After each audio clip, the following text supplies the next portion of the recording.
Alright, so welcome back to another one, you guys. If you were new to the channel, my name is Andrew with Younger Mitsubishi in Hagerstown, Maryland.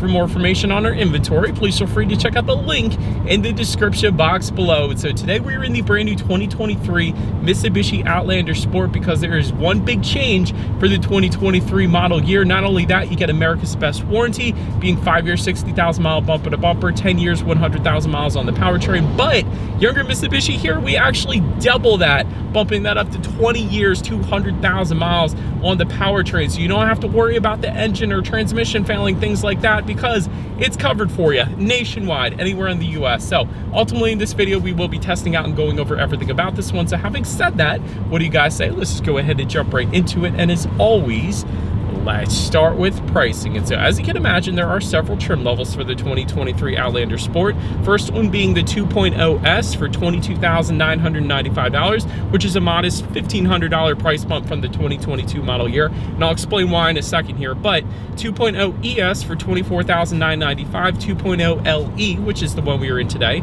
starting at $25,945, 2.0 SE for $27,245, and lastly the 2.4 GT starting at $28,045. And so as you can imagine by the trim levels there are two different engine configurations available for the Outlander Sport. First one, of course, belonging to all the trim levels with the 2.0 in it. Powering that one is a 2-liter naturally aspirated inline 4-cylinder, 148 horsepower at 6,000 RPM, 145 pound-feet of torque, coming in at 4,200 RPM. Power sent to all 4 wheels only. And so for the 2022 model year, it was less expensive because the standard configuration was front-wheel drive. Now Mitsubishi is giving all-wheel control, which is their 4-wheel drive system bred for rally racing, coming standard on every single trim level across the board. So no longer is front-wheel drive even available for the Outlander Sport. But anyways, power is going to be sent to the ground through a CVT, aka continuously variable transmission. 0 to 60 time coming in at approximately 8.7 seconds for that engine setup, with MPG numbers coming in at 23 in the city, 29 on the highway, taking regular unleaded fuel. But so then there is that other engine configuration, of course, belonging to the GT trim level. That one is powered by a 2.4-liter naturally aspirated inline 4-cylinder, 168 horsepower at 6,000 RPM, 167 pound-feet of torque, coming in at 4,100 RPM, again sent to all 4 wheels through a CVT. 0 to 60 time for that one, approximately 8 seconds flat, with MPG numbers coming in at 23 in the city, 28 on the highway, but yet again taking regular unleaded fuel. And so now that we got all of that out of the way, what do you guys say? Let's go ahead and find a straightaway. Let's put that acceleration here to the test. And again, we do have the 2-liter naturally aspirated 4-cylinder with us here today, but let's go ahead and put this thing to the test and let's see how quickly we can get the new Outlander Sport here up to speed. All right, here is our straightaway. Let's see. No slipping, that's good. So it is wet out. Yeah, you shouldn't have any issues emerging onto the highway. That's definitely not that bad, so I don't mind that. Not the quickest thing in the world, of course, but it will get the job done, and that's all you really need in an SUV like this, is the point A to point B kind of SUV. This certainly isn't a race car or anything like that. So like I said, it'll get the job done. But anyways, to go along with that acceleration, as always, braking is equally important. And so up front, you will find 11.6-inch ventilated front discs. In the back, 11.9-inch solid rear disc. As far as that 6E0 stopping distance goes, it's actually going to come in at a very impressive 118 feet. So as far as braking feel goes, it's great. It's wonderful here in the Outlander Sport. I love it. Definitely leans on the firmer side of things, instantly brings you to a stop. And that 118-foot number, honestly, that's proof in itself, because typically in SUVs, you're gonna find mid-120s, if not upper 130s I've seen it in. So 118 feet, that is sport sedan good. That's typically what I see in sports sedans. So brilliant number, excellent braking here in the Outlander Sport without a doubt.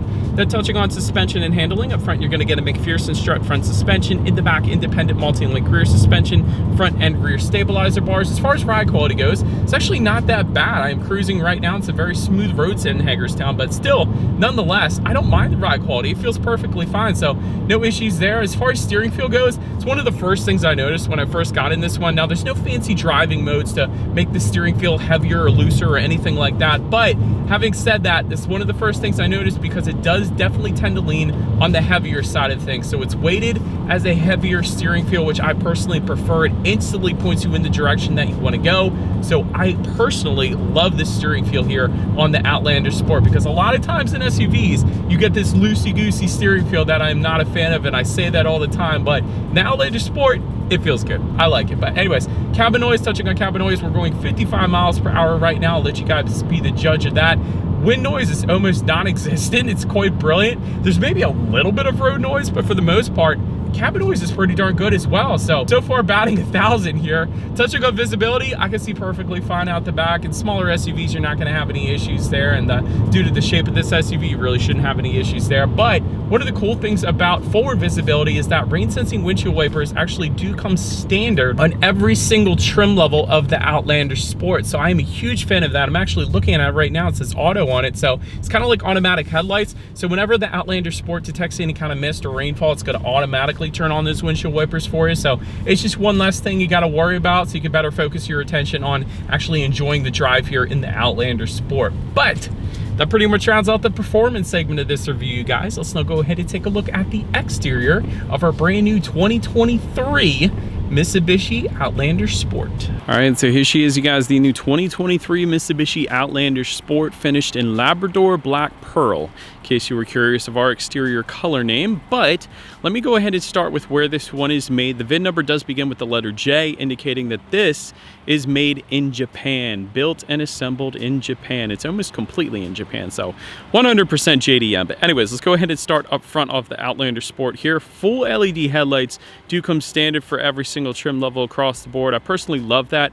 Full LED headlights, although they are reflector and not projector, but the full LED headlights, meaning both low beam and high beam, are going to be LEDs. So you don't always find that still right now. So I'm a big fan of that. You do get the automatic feature, of course. You also get LED daytime running lights, and automatic high beams do come standard for every single trim level across the board. Essentially what that is when you have your high beams on at night, and it senses a vehicle coming in the opposite direction, it's going to automatically dim that back to low beams. Then when the vehicle is gone, it's going to automatically then bounce it back up to high beams. So very convenient feature there. If you were to go with the ES trim level and up, you will also get LED fog lights down below.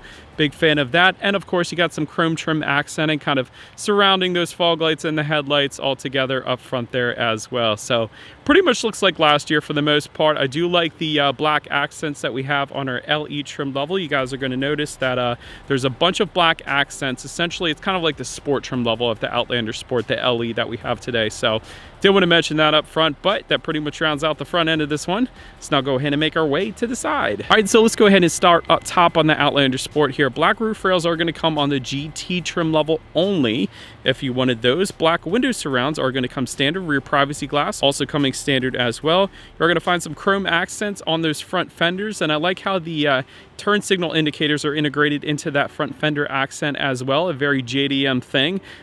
Japan has done that for a while now instead of putting it in the side mirror, so I actually love that design. Taking a look at the side mirrors, speaking of, body colored power adjustable side mirrors do come standard. Black side mirrors coming with the LE. And again, we have the black exterior, so it's kind of less noticeable, of course. But anyways, integrated turn signals, so you can get them in the side mirrors if you go with the SE trim level and up. And actually, all trim levels are going to get heated side mirrors as well, so I do like that. Then take a look down at the wheel configuration. 16-inch steel wheels with covers coming with the S.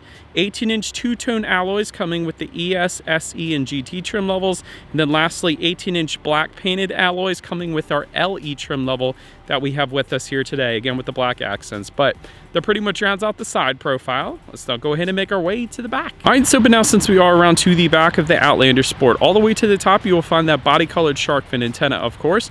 Just below that, rear spoiler with an integrated brake light. Just below that, rear window wiper. You do have the trim level badging found on the lift gate there itself. You got the four-wheel drive badging found on the rear window there, of course, because every single trim level now comes with Mitsubishi's all-wheel control system, which is a four-wheel drive system. LED taillights, though, coming standard for every single trim level across the board. Still, many manufacturers are putting halogen bulbs for the taillights, so gotta love the added illumination at night there. Then if you were to go all the way down to the bottom, you will find a single exhaust outlet tucked away there. So I do believe you guys know what we have to do next here. As always, here is that exhaust clip.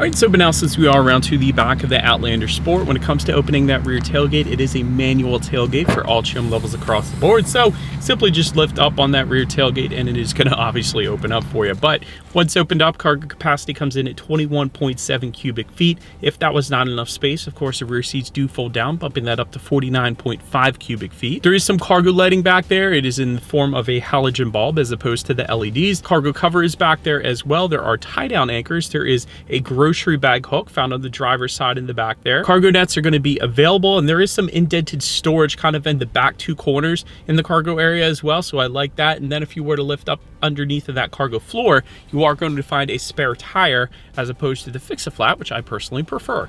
Then making our way up to the rear legroom, that is going to come in at 36.3 inches. For reference, I'm an even 6 feet tall. This is how much space I had in those rear seats there. Rear center armrest with cup holders is going to come standard for every single trim level across the board. I like that. And there are dual rear USB charging ports for the LE trim level and up. So it is a USB-A and a USB-C if you're wondering about that, but I do like that we have those as well. But then making our way up to the front seats, manually adjustable cloth seating coming with the S, ES, and LE trim levels. Heated front seats then coming with the LE trim level and up. Leather seating coming with the GT, and then a leather suede combination coming with the SE trim level. And so we got these manually adjustable cloth seats. They aren't bad. Of course, wouldn't have minded power adjustable with power lumbar for the ultimate comfort, but having said that, I've gotten by perfectly fine so far on my short test drive, so they're not bad so far. Then take a look at the steering wheel. It is tilt and telescoping. It is leather wrapped for the LE trim level and up, so I like that. And you got some gloss black finishes towards the bottom portion of that steering wheel as well. Then making our way to the startup, let me start by showing you guys the key here. You got your Mitsubishi logo on the one side. Then when you flip it over, lock and unlock, pretty much as basic of a key as you could possibly get. But if you wanted to push button start, go with the SE or GT trim levels. Otherwise, I'm just simply going to put my foot on the brake and turn the key. And so when it comes to the gauges here, tachometer is all the way to your left, speedometer is on your right, and there is a small digital display front and center, giving you things like trip A, trip B. Of course, there's your odometer, there's your fuel information, and it actually does give you your outside temperature as well. But I will say I wouldn't have minded seeing a digital gauge cluster or at least a digital speedometer up there. But now let's go ahead and make our way to overall interior quality. Auto dimming rear view mirror coming standard for all trim levels across the board. That's something you don't usually see for all trim levels in this price range, so I did want to emphasize that. Home light controls coming with the GT trim level. Automatic climate control coming standard for all trim levels across the board. That's going to be that dial on your left there. Then you simply just press in on the middle dial to set it to auto. One of the things I do like about the interior quality here is just surrounding the shifter, you got some chrome trim, and then you have some texturized silver trim kind of surrounding the four-wheel drive button, which you could set it in full four-wheel drive mode if you wanted to. There's a little bit of rubberized storage just in front of that. Just behind the shifter though, you do have your dual cup holders, your manual parking brake, and within the center armrest, decent amount of storage, and there is a 12-volt power outlet in there as well. So overall, when it comes to interior quality, it is pretty much on the basic side, but it should get the job done for you. But anyways, let's now go ahead and make our way to the infotainment screen here. 7-inch color touchscreen display is going to come with the S and ES trim levels. LE trim level and up though is going to give you an 8-inch color touchscreen display. That of course is what you guys are looking at right now. Bluetooth and audio streaming coming standard, Android Auto, Apple CarPlay only for the LE trim level and up. So I want to emphasize that if you go with the S or the ES trim level, you're not going to get Android Auto, Apple CarPlay, which is kind of unheard of these days. So again, anyways, then of course you can also adjust your radio information up there. And so when it comes to the sound systems, there's 2 of them. 4 speakers is going to come with the S, ES, and LE trim levels, and then 6 speakers is going to come on the SE and GT trim levels. So having said that, we do of course have that 4-speaker sound system since we have the LE. So let's go ahead and turn on the radio, see what we got playing today, and let's test out the clarity of this one. Last thing I want to mention to you guys on the infotainment screen is when you do put the Outlander Sport in reverse, you will find a rear view camera coming standard across the board, which is always going to lead us into safety. And so front side current airbags do come standard. Driver's knee airbag up front as well. In the back, you're going to have latch, aka lower anchors and tethers for children for the rear car seats.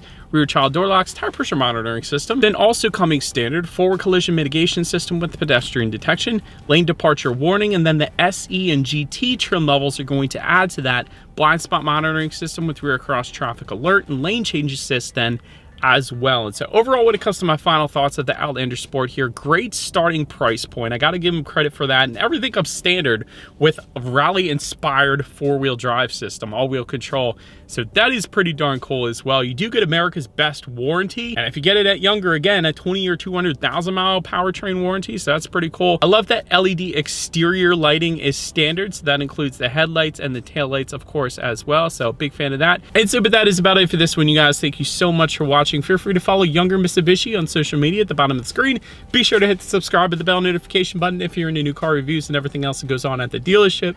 We do appreciate you guys watching more than you know, and we will see you guys all in the next video. Bye.